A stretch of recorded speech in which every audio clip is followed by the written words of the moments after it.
다음 이야기 해보겠습니다. 2부에서는 주식에 대한 주식 투자에 대한 기본적인 질문들 몇 가지 좀 해볼까 해요. 네네. 네, 전문가시니까 그냥 편하게 이야기해 주시면 됩니다. 네. 네. 먼저 제가 항상 아주 정말 기초적인 질문인데, 자본주의 시스템에서 주식 투자의 역할, 그러니까 우리가 주식 투자를 왜 해야 되는지, 당연히 돈 벌려고 하는 거겠죠. 네네. 하지만 어떤 마인드로 투자해야 하는지 좀 생각 한번 이야기 부탁드립니다. 네.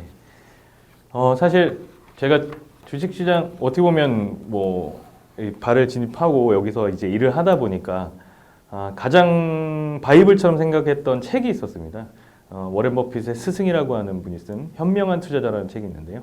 거기에도 이러한 내용들이 사실은 있습니다. 사실은 저는 개인들 같은 경우에는 저를 포함한 모든 분들이 돈을 벌기 위해서 주식 투자를 당연히 하겠죠. 그렇지만 그 주식을 투자한다는 관점은 늘 이렇게 말씀을 드리는 거예요. 어느 예에도 나오든 그 기업의 성장성에 투자하는 거고, 기업이 잘 사업을 영위하는가에 대한 판단을 하는 게 투자의 공부라고 생각을 하는 거거든요.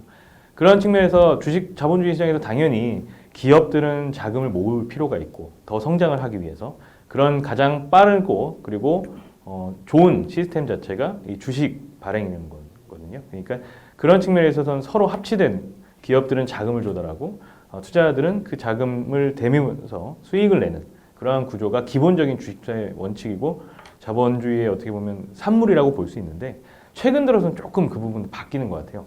더 중요해지는 것들이 어떻게 보면 과거는 이제 기업은 기업가가 따로 운영을 하고 자금 자체는 투자자나 어쩌면 돈을 빌리는 채권자라든가 이런 형태가 분리되어 있었다면, 최근 들어서는 이제 투자를 하는 사람들도 소액이든 그게 대주주든 소액 투자자들이 기업 경영에도 이제 영향을 미칠 수 있는 그러한 세대가 왔습니다.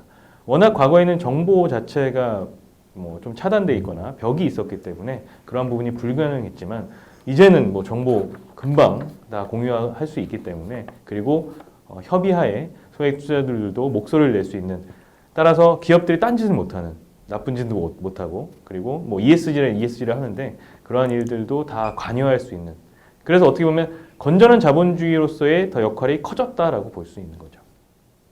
네, 방금 좋은 말씀 해주셨습니다. 건전한 자본주의의 역할이 커졌다고 말씀하셨잖아요. 네. 우리 같은 투자자들이 예전에는 20, 30년 전에는 증권사 가서 주식 이거 들고 하고 해야 됐다고 했는데 지금은 앱으로 다 하잖아요. 그리고 그렇죠. 기업이 잘하고 잘못하거나 횡령하거나 나쁜 짓 한 거 있으면 인터넷으로 다 까발려지고, 네. 우리가 투자를 조금 더 투명하게 또 좋은 정보를 얻을 수 있는 세상이란 말씀이시죠.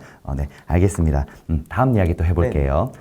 두 번째로 할 이야기는 주식 투자 중에 가장 안전한 방법인 장기 투자에 관한 이야기인데, 우리가 이렇게 장기 투자를 해야만 살아남을 수 있는 이유에 대해서 장기 투자 마인드 어떻게 생각하시는지 이야기 한번 부탁드립니다. 사실 주식을 살 때는 좋은 종목을 싸게 사서 비싸게 파는 이 세 가지만 지키면 되거든요. 근데 그게 제일 어려워요, 그죠? 예, 그렇죠. 그래서 저도 기본적으로는 지금 운용사에 있다 보니까 주식을 할 수는 없긴 합니다만, ETF도 마찬가지고 좋은 ETF 어디에 투자하는지 잘 확인해서 좋은 ETF를 싸게 사서 비싸게 파는 이 과정을 견디면 되는데, 이 타이밍이라는 게 이제 중요해지는 거잖아요. 싸게 사고 비싸게 판다. 그런데 이 타이밍은 어떻게 보면 맞추기가 굉장히 힘들죠. 좋은 종목을 고르는 것 자체도 힘든데, 많은 정보를 통해서 공부를 통해서 이 기업은 참 좋은 기업이야라는 것을 판단하더라도 최근 들어서 가격이 많이 오른 어떤 2차 전지 관련 이 기업은 굉장히 좋아 보이는데 이 가격이 맞는가에 대한 판단은 또 타이밍의 영역이다 보니까, 이러한 부분들을 장기 투자를 한다라고 가정을 하면 어떻게 보면 상쇄할 수 있는 거죠.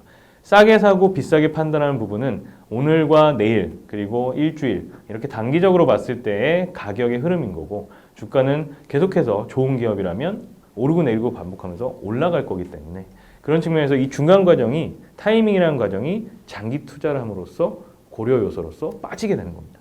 어떻게 보면 좋은 기업 고르는 것도 힘든데 타이밍까지 생각하신다면 투자할 때 굉장히 복잡하고 너무 많은 신경을 써야 되는데, 장기 투자를 애초에 한다라고 목적을 가지고 그 기간을 설정해 놓고 그렇게 좋은 기업만 투자한다는 습관을 들이시면 어떻게 보면 더 성공할 수 있는 확률이 높아진다고 볼 수 있는 거죠. 그래서 장기 투자 같은 경우에 더불어서 사실 장기로 투자한다는 것 자체가 한 번에 다 사고 장기 갖고 있어야지, 혹은 비자발적 장투자들이 계시잖아요. 그런 형태가 아니라 늘 그래서 장기 투자한다는 각오하에 분할로 사게 되면 정말로 타이밍 자체는 크게 고민하시지 않아도 되는 그러한 부분일 것 같습니다. 아, 네. 좋은 이야기 해주셨습니다. 하지만 또 장기 투자가 완전히 답은 아닐 수도 있어요. 그렇죠? 투자의 방법이나 뭐 종목이나 여러 가지 여건에 따라 달라지니까요. 그래서 단기 투자로 돈을 버시는 분들도 분명히 있으실 텐데, 그렇죠. 물론 단타를 많이 하면 증권사가 좋겠죠. 수수료 많이 버니까. 단타에 대한 또 이야기, 또 단타도 장점이 분명히 있을 거예요. 네. 단기 투자로 주식하시는 분들의 장단점에 대해서 이야기 한번 부탁드립니다. 사실 근데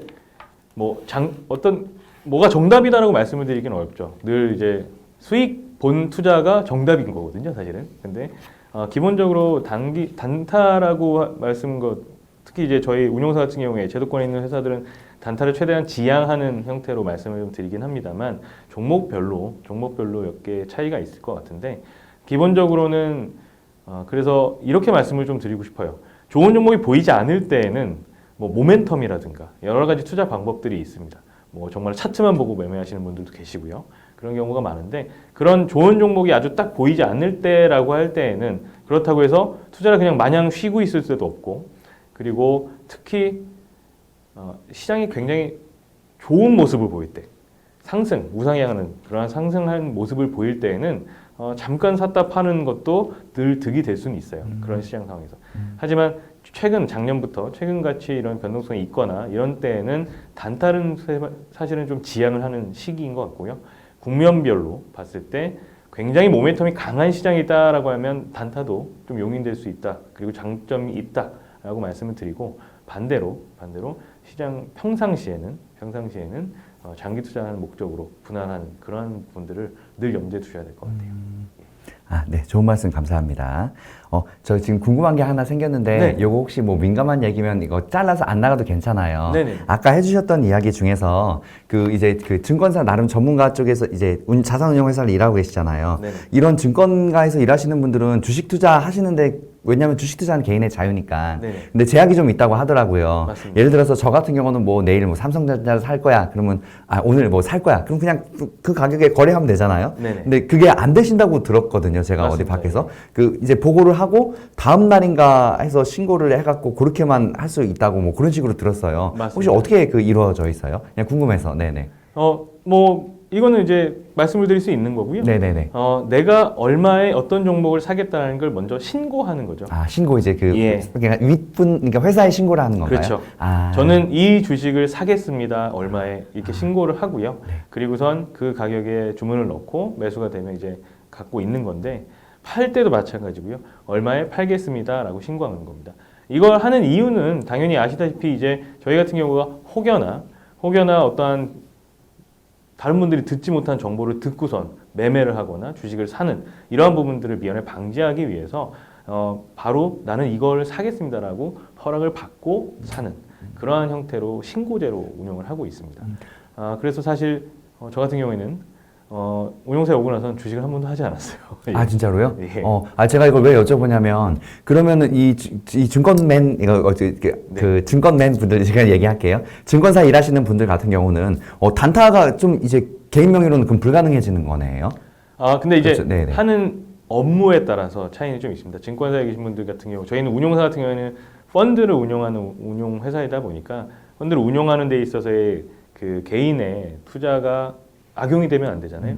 예를 들어서 내가 먼저 종목을 사놓고 펀드에서 그 종목들을 막 사면 주가가 오를 거고 이러한 부분들을 다 미연에 방지하고자 하지 못하게 하거나 매니저들은 아예 아니면 뭐 신고를 하게 매니저가 아닌 사람들은 신고를 하게끔 이렇게 제도를 운영을 하고 있고 그 외에 이제 그렇지 않은 증권사에 계신 분들 중에 그러한 제도의 영향을 받지 않는 분들은 매매를 하셔도 충분히 가능합니다. 네, 알겠습니다.